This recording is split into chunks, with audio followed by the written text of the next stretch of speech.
Pertemuan ini bukan pertemuan ecek-ecek ya, bukan ecek-ecek, sama sekali bukan ecek-ecek. Pertama adalah ini di bawah naungan PBB. Bayangkan PBB di New York, oke, dan dihadiri oleh panelis ahli dari berbagai negara. Bayangkan, jadi yang namanya Kaesang nih, si anak muda putra bungsu Pak Jokowi, berbicara di depan panelis dari berbagai negara dalam rangka untuk recovery setelah pandemi. Dia menceritakan pengalamannya dia mengenai bagaimana dia harus melakukan terobosan, melakukan perubahan, melakukan market dengan digitalisasi. Jadi dia memberikan seolah-olah atau semacam seperti ceramah di depan para ahli tersebut. Top dong.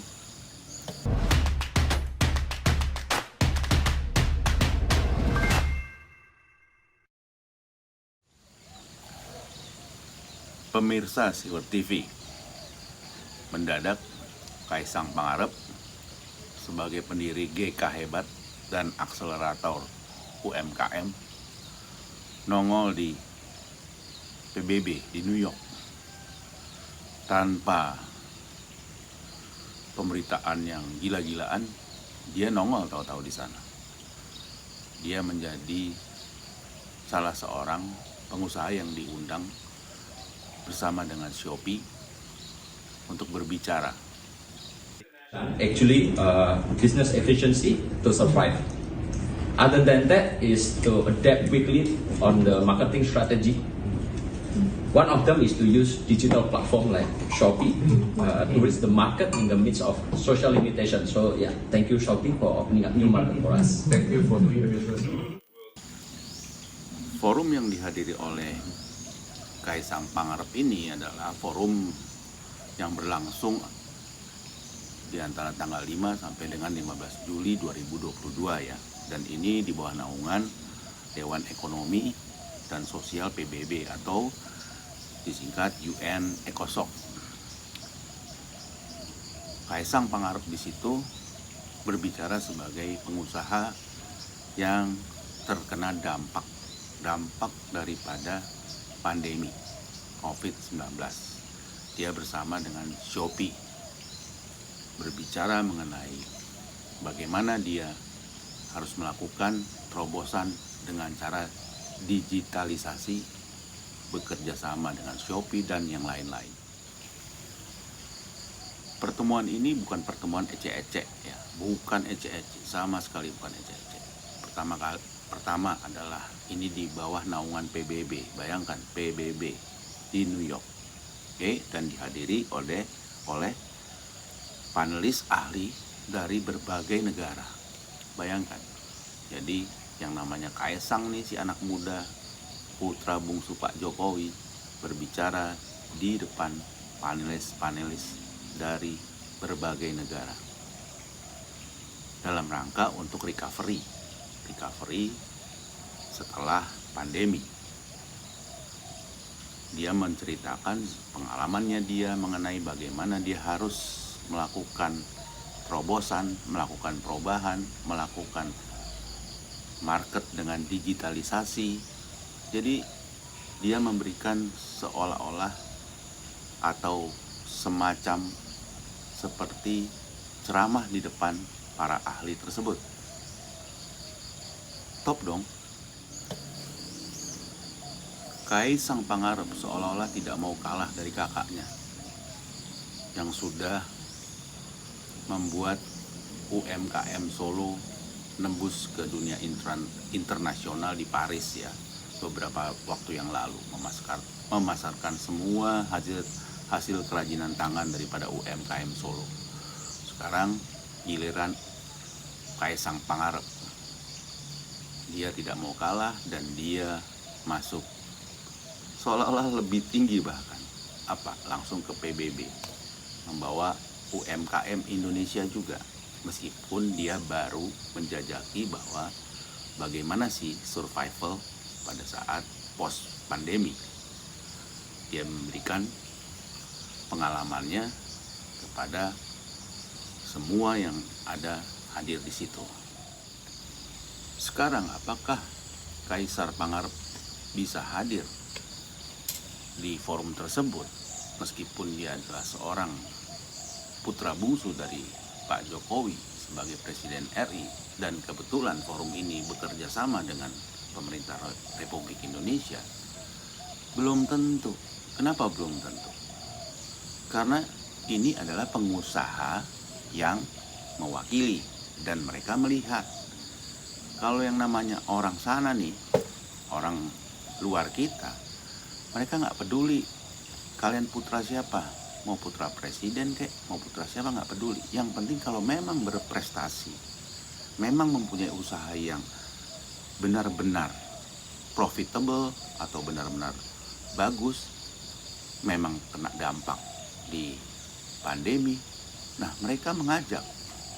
Nah kebetulan memang itu adalah Kaisang yang memang kita tahu dia berusaha UMKM, jualan pisang lah, meneruskan martabak kakaknya, jadi serba UMKM. Tidak ada yang gede-gedean kayak batu bara, kayak proyek-proyek pemerintah yang lain. Dia hanya bergerak di UMKM dan dia bisa membuat itu menjadi bisnis yang baik, bisnis yang bisa akhirnya berjalan dengan cepat dan yang pasti untung.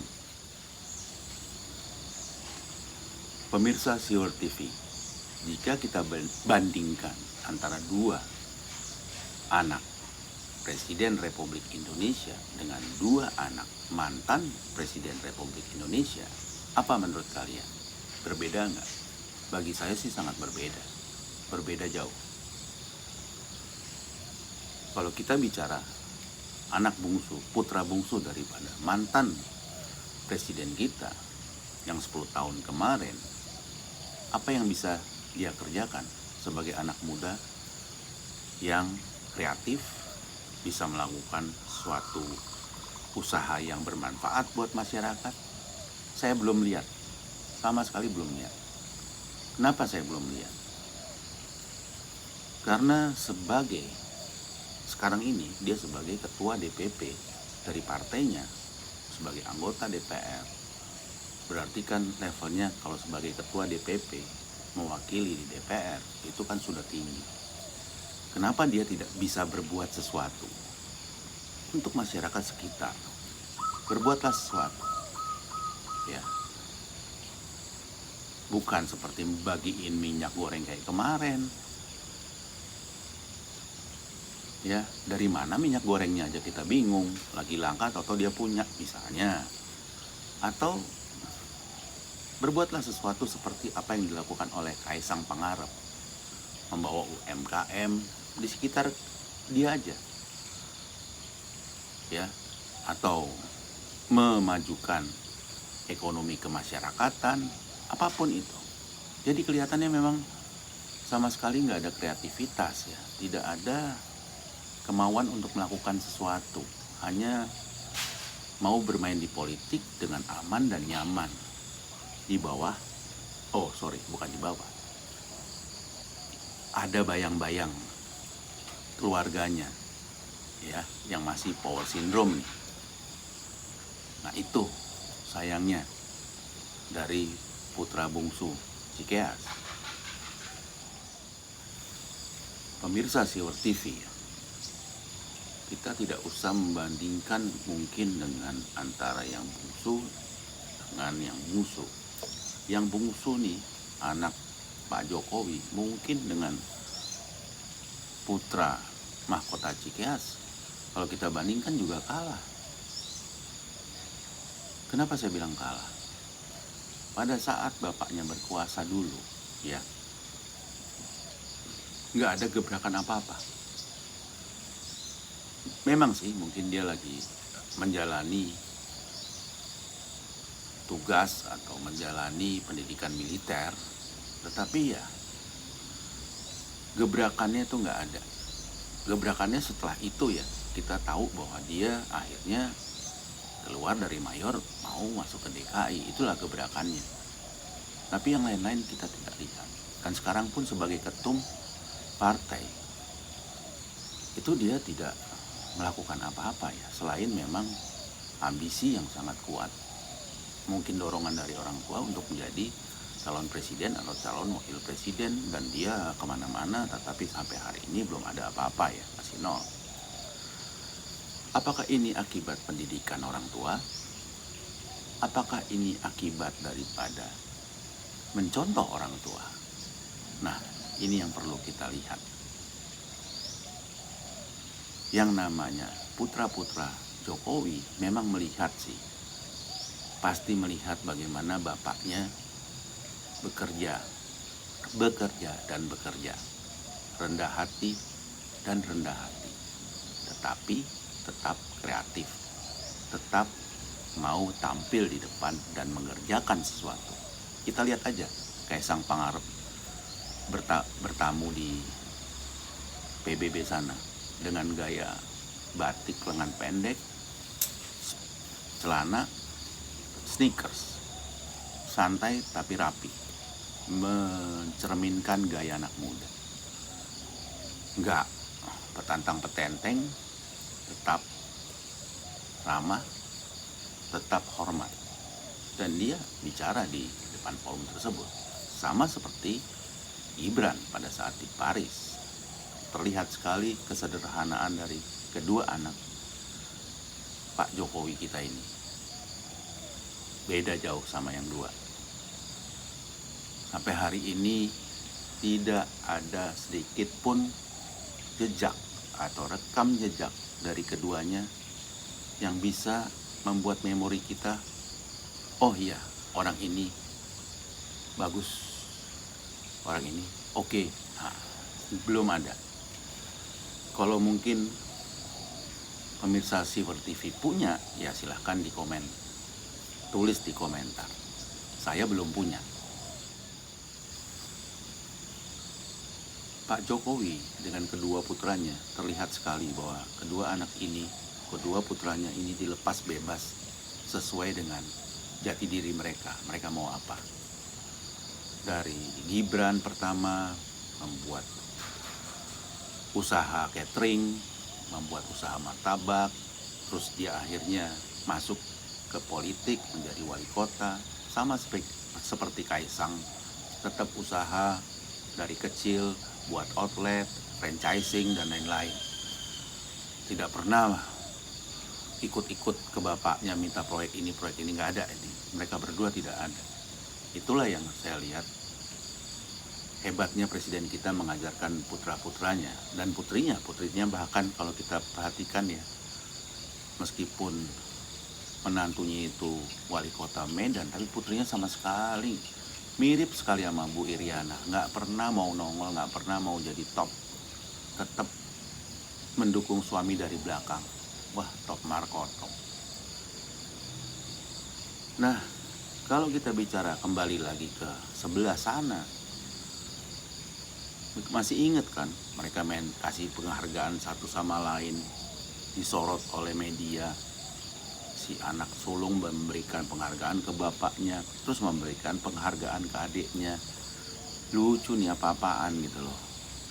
Prestasinya apa juga nggak jelas, kasih penghargaan, tapi ya udahlah, itu hak mereka melakukan itu. Tapi kan kita yang melihat, jadi saya sih mau ketawa ya, ada apa ini? Begitu pemirsa Siver TV, sekian dari saya. Terima kasih sudah menonton video saya. Saya pamit.